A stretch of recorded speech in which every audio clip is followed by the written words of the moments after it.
mystery, intrigue. Which teams am I describing this year? I think I'm describing Texas A&M. That's one of the most mysterious teams in college football this year. Offensive line, returning production there. It looks good. I was in their building last week. Colin Klein's the offensive coordinator there. So he walks by, talked to him for a little while. I said, man, a lot of guys have played a lot of football on offensive line for you, haven't they? He said, man, you have no clue how much more clearly those lines on those plays you draw up, how much better and more crisp they look when you got a solid offensive line to make it happen. They got healthy running backs. You remember Le'Veon Moss? Yeah, Reuben Owens. You remember those guys? They're still there and healthy, presumably.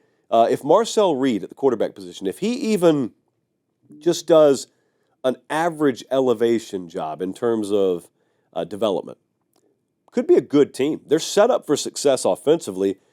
Really good upside there. It's just, what do you have defensively? And then also still feels like the program is settling in under Mike Elko.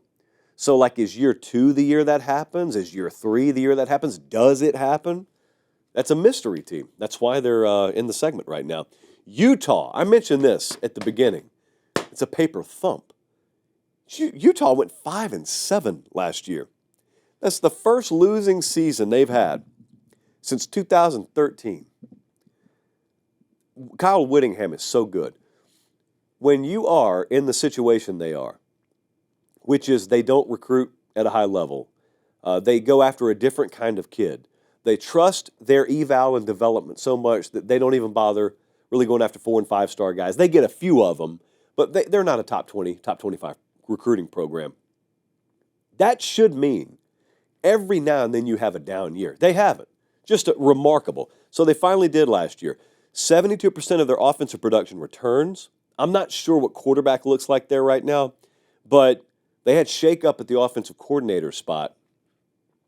There's a large part of me that's just screaming, hey, man, Whittingham's not going to have that team perform that way 2 years in a row. 2, 4, 6, they are 8th. Well, tied for 7th, I guess, in the odds to win the Big 12 championship, which kind of means nothing because teams routinely win the thing from outside the top 10. Michigan State?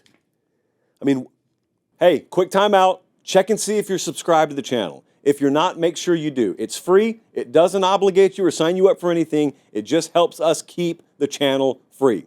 All right, back to the show. Question. Here's a good question. It's open-ended. What has Jonathan Smith been up to? What's happening in East Lansing? Like, has anyone heard lately? Heavy portal team. They leaned heavily on the portal. Nick Marsh is a really good wide receiver. One, Aiden Childs just gotta have at the quarterback position A- or better elevation last year to this year. Gotta have it. That's a non-starter. If we get it, then who knows? They play Oregon and Ohio State. Well, they played them last year, and neither game was close. This year, the first time you watch them will be at USC, which is week 4, making sure there's no bye week in there. But there's no Ohio State on that schedule. There's no Oregon on that schedule. They do get Michigan and Penn State, but they get them both at home. Who knows? That's the old year 1 to year 2 as well. And one more I wanted to talk to you about. I'm going to play some sound for you in a second. SMU, I was out there last week. I want you to think about something. So this will heavily depend on how old you are. If you're 64 and I mention SMU, you think death penalty. If you're like 37 and I mention SMU, you think 30 for 30 documentary about the death penalty.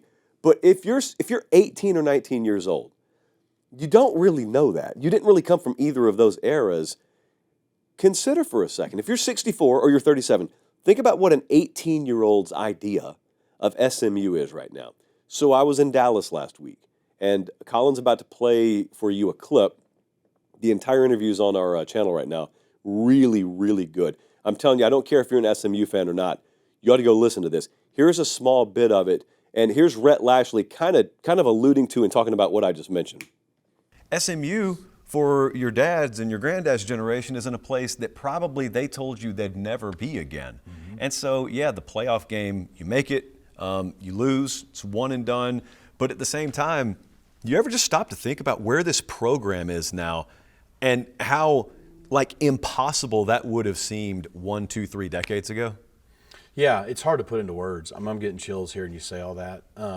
Just because I know how big this year was to so many generations of fans here at SMU, so many people that never thought they'd see that day again.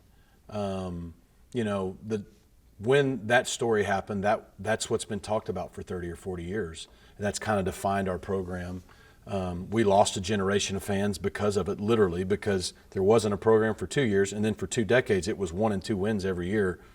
You're not going to really solicit a lot of fans when you're not winning.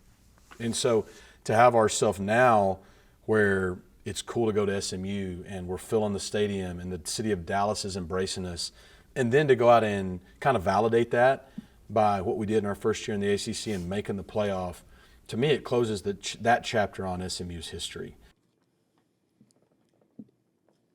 So last year they played for the conference championship, came close to winning the conference championship.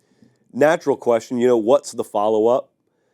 Kevin Jennings back at quarterback, good team, good players in the building. Everything there leveled up. Like when they went to the ACC, all the infrastructure leveled up, all the people that had to be on board are on board. It was good seeing that last week.